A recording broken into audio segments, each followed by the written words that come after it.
Alright folks, hello and welcome to another video. My name is LeaderGrev and welcome to LeaderGrev's Legend of Yore Ask Me Anything. And this is the series in which, as the title suggests, ask me anything. Ask me questions in the comments that you want to hear answers about. Last episode I talked about how to start up a YouTube channel based on a comment that a viewer left. This week I'm going to be talking about a whole bunch of stuff, including games I'm going to be playing, personal philosophies, and other stuff like that. Anyways, so I'm going to be playing Legends of Yore, which is a fun top-down roguelike, which means if I die, it's game over. It's a lot like what I think adventure mode in Minecraft should be like. But anyways, I'm going to be playing that. I hope you enjoy the footage, and I hope you enjoy the commentary. And anyways, let's get to the first question. So, last video, somebody asks, why are you so awesome? Now, I'm going to try to answer all of the questions, and this might seem like a weird question to answer, but I actually have an answer to this. It kind of revolves around a personal philosophy I've developed over the past couple of weeks, I guess. Weeks or months almost. And the idea is that if you see a problem, don't allow it to sink in, and don't like wallow in the problem. Don't wallow in sadness, don't wallow in being upset. And I'm very guilty of doing that. Like, I'll do that a lot, and my mind will like fester over bad thoughts sometimes. And so it seems really common sense, but just don't allow that to happen. And instead of thinking like bad thoughts, instead of being like, oh, this is so bad, I'm in a horrible situation, this is the worst. And I know this isn't applicable to everyone, and it may seem like I'm demeaning actually bad problems, because if you're starving, you can't be like, let me look for the silver lining. But in the cases of a lot of people, problems can be so minute, but we can make a mountain out of a molehill. So, like, I've been thinking, if I see a problem, like, what's the potential solution? And the best example I can give, and the one that's affected me the most personally, depends. It's an interesting example. Anyways, I'm going to college with my girlfriend in almost a week now. In a bit more than a week, I'll be moving, and a lot of the summer I spent worrying about other guys, because I have been worried for particular reasons that I don't really want to get into about other guys encroaching on her, moving in on her, and I've worried about that. Instead, though, I've started turning that around sort of and seeing like, what's the silver lining here? And you might think like, what kind of silver lining could you possibly have for a situation in which other guys are encroaching on your girlfriend? And the idea is that, you know, this is an incentive for me to be the best possible boyfriend I can be, so that there's no reason for my girlfriend to leave. I mean, obviously sometimes things don't fold together as we plan them to, but, I mean, this has been an incentive for me to work out more, to make myself look better, to make myself feel better, to make myself healthier. It's been a way for me to try to focus on the good things instead of the bad things. And I've tried to maintain a positive attitude and be proactive about certain things, and try to find things to do, try to further cement our relationship and make it better. So instead of worrying about like, oh no, guys, unfaithfulness, college, I mean, I'm still guilty of worrying. Worrying is completely natural, and trying to eradicate it is ridiculous. But I always I try to look for the silver lining and seeing like, what can I do to better this situation for myself? What can I do to make it so that I can't complain? And essentially, I guess that's the answer to that question. Alright, so question number 2 was, have you ever heard of Slender? Have you played Slender? Will you play Slender? And will you make a video of you playing Slender? And my answer to this question is, in general, no. I mean, I've heard of Slender, but I don't intend to play it, and I don't think I plan to. I don't see it in the foreseeable future. As a lot of viewers have pointed out, I do have a lot of videos, a lot of projects going on right now. Moreover, I've got college coming up, so I don't even have time for adding more stuff. Moreover, I haven't even finished playing Amnesia, so adding another project and adding another game playthrough of a scary game, considering I haven't even finished the first game I started, not a good idea for me. I don't like doing that. So, I don't think so. I don't like jumping on bandwagons. If I ever feel like if I'm ever compelled to play Slender, I'll play it. And I essentially record everything that I play, so if I play Slender, I will record it. Because I can't imagine not recording something like that. But right now, nothing is compelling me to play Slender. I have zero interest in it. So, unfortunately, no, I don't think I'll be playing Slender, although I have heard of it, and I have heard very good things about it, from extra credits, from people who've played it. It looks like a cool game, I'm just not interested in playing it right now, and it doesn't really fit into the scheme of things I'm going to do. Alright, so the next question was, how much have you had to deal with haters? You know, people who just come to your channel to hate on your videos. If you have any experience with them, what have you done to deal with them? That's tough. I haven't had to deal with serious, like, serial haters. People who come back to your channel, chronically dislike every one of your videos in an attempt to just destroy everything that you do. I've never had that problem, and I've been lucky enough, and I think that's just a side effect of being small. As much as people like to elevate me, I still have a very, very small channel, and I haven't gained the prestige yet of having haters, but I have had people who, I guess, detractors, people who come to my videos and post negative comments because they have absolutely no attachment to any of my videos, anything like that. And at first, that used to really, really bother me. Because when I was first putting out videos, I would see these comments and I'd be like, it would just batter me, it would completely destroy me. I'd feel awful inside, and like for a day I'd be like, how could that person write that? I had such a good disposition putting out this video, because in general, if I didn't like a video, I didn't put it out. So if I put it out, it's almost got a seal of approval. And looking back, sure, my standards weren't that great. I look back at older videos and they weren't all like very good quality-wise, and I don't mean in terms of commentary, I mean in terms of video footage, in terms of audio quality, stuff like that. But regardless, at that point I really enjoyed it. So having someone talk down about it was really bad. But in turn, that made me realize, like, every single video is a reflection of me, and every single video will sort of tell a viewer something about me. So, if I'm getting haters on a video, it just means I've got to step up my game. Haters, as a friend of mine said, Scorch Razoric, haters are fans in denial. And I absolutely love that phrase, but in truth, it's not all that applicable. And haters should just be that step on which you step to elevate yourself further. Don't worry about haters, because eventually, at some point, if you keep up what you're doing, you're going to have them. I don't look forward to it, but at some point, given that I don't quit, I'm probably going to have haters at some point. But right now, it's just not a real worry of mine. And when it does become like a problem for me, there's always the delete comment, block user option in comments, stuff like that. And if it becomes really persistent, you just know that you've reached a prestige level where people go out of their way to try to make you feel bad. So you just have to ignore that. And at the same time, you've got to look at it and say, you know what, this should be my incentive to just make my quality even better. Just step it up one more notch, just to dissuade any potential future haters. Because if someone's hating now, someone's going to hate on the future, and I've got to go out of my way to just make my quality better. So, perpetually improve, and eventually, you're going to become confident enough with yourself to not have to worry about haters. And I hope that was a satisfying enough answer. Alright, and the next question I've got a lot of questions, and I'm trying to make them as concise as possible. But, not all that easy, but I'm trying. Next question was, Gret, how exactly do you think college will affect your output of videos? I mean, if you had to reduce your amount of videos you make just because education should come first, that's fine. But I was just curious because one of my former favorite Minecraft commentators entered college last year and he was so busy with college he couldn't make videos anymore. So that just kind of feared me into thinking if the same might happen to you because I love your videos. So, thank you very much for the person who left that comment, and I have different feelings about this. Personally, I think college is a new way for me to be able to put out more and more content. First of all, I'm going to have more free time on my hands.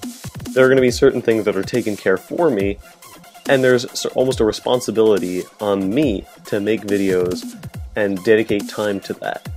And that's great, I'm really excited for that. Because now I'll have my own job, maybe I was actually considering putting up a donation counter, I have money from YouTube, and I'm going to be putting that into buying a PC. So everything in the future that I have planned is sort of geared towards continuing commentary. I don't ever, intend to quit. It's not a thing that I foresee quitting. But the one restriction I'm worried about is that my school, where I'm going to, has a bandwidth restriction. Or at least I'm pretty sure it does. And it's bypassable if you petition the... it's some department. You have to petition their department, and then you're allowed to go past that. And if I can do that, because it says if you have a streaming service or something like that, you can bypass it. If I can do that, then I absolutely will. And even if I can't, there's still a window of time in which you can ignore the bandwidth limit, which is like midnight to 10 a.m. Not fantastic, but I can do that. So I don't foresee having to quit in the future. I do very much intend to pack up my college schedule. I want to try new things. I'm going to be in New York. I'm going to be in New York City in college, which means I'm going to have classes, I'm going to have museums, I'm going to have all the opportunities in the world to do whatever it is I want. And I'm in one of the arguably greatest cities on Earth. And so, sure, there might be some strains on me making commentary, but no more than I have now. It's just me replacing one, I guess, hurdle for another. And eventually I'm going to have to learn to get over that and become responsible enough to find time to make videos. Because I really enjoy this, and I can't imagine playing games without putting out videos. It's just interacting with the community has become a really big thing for me. So, I hope college doesn't affect my output of videos, and if I can make it so that it doesn't, I will work for that as much as I possibly can. If anything, at best, I'm going to be putting out more videos than I do now.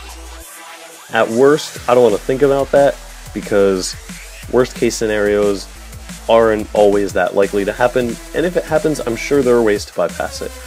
So, hopefully college won't affect my output of videos, to put that concisely.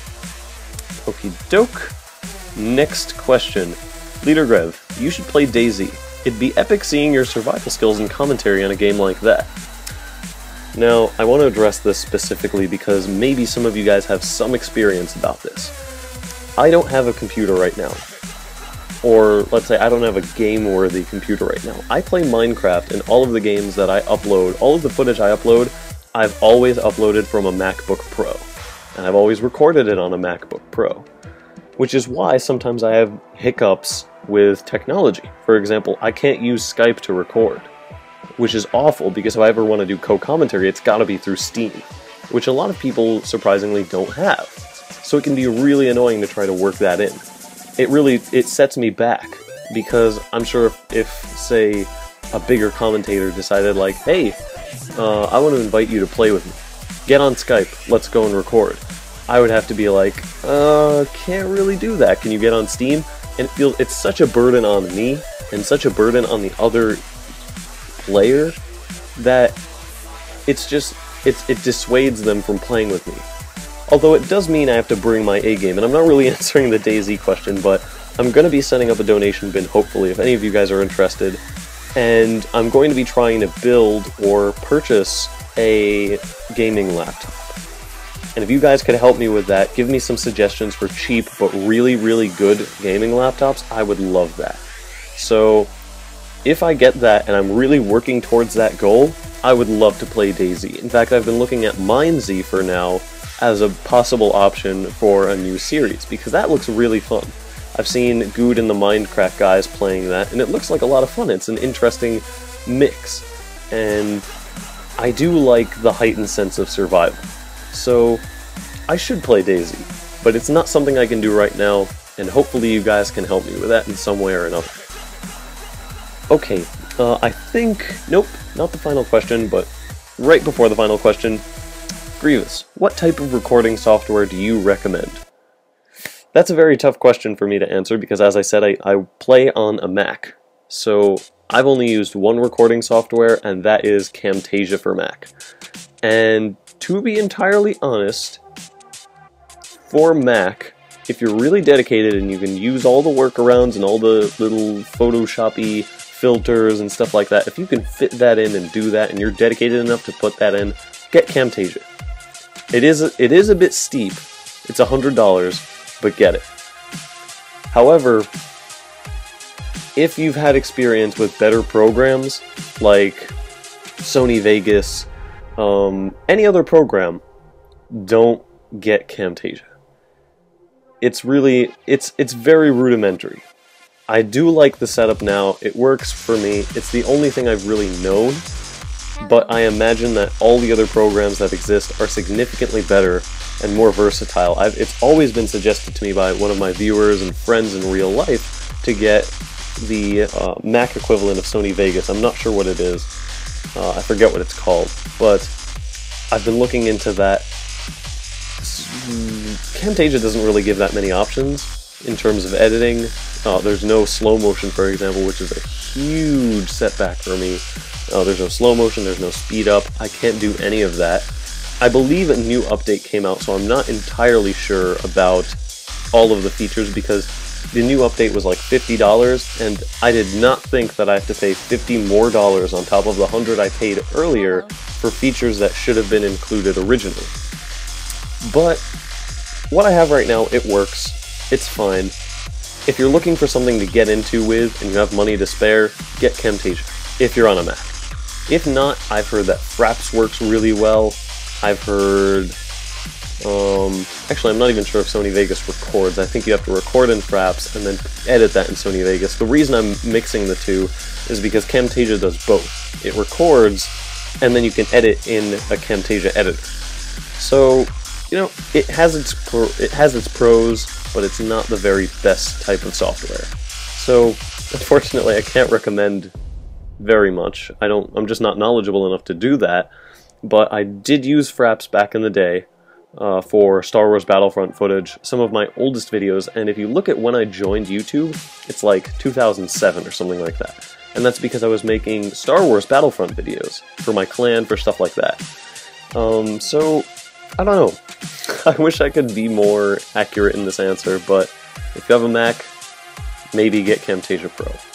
That's not really maybe isn't a really good indicator, but depending if the criteria I mentioned before sounds like you, get it. If not, don't. If you're into heavy editing, don't get it. If you want to make videos and put them out like me, go for it. So, final question. My quick yes or no question. Have you heard of and or played Kerbal Space Program, and do you like it? No. I've heard of it, but I have not played it, and I don't really have a particular opinion. It reminds me of the NASA game that came out, which was like Space Program Alpha or something like that. That was hilarious. I love it. I enjoyed that game simply for its text. But no, unfortunately, I have not played Kerbal Space Program, and I don't really have an opinion about it because I watched like 2 minutes of a BOO video about it, and I didn't really come back. Not my thing.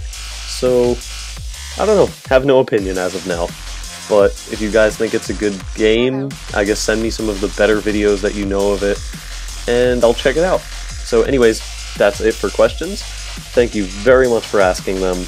I've responded, I think, to every single question that's been given to me, so if there's a reasonable amount of questions, I'll try to answer all of them. So, thank you very much for watching, I totally appreciate it, and leave questions for me in the comments. It could be about personal life, it could be about anything, games, music, anything you could possibly think of. My past in gaming, which is a very lengthy subject actually for me to talk about. If you're interested, leave a comment and I'll answer it. So, thank you guys very much for asking questions, and I hope you enjoyed this Legends of Yore Ask Me Anything video. And I hope to see you guys next time. Have a good day.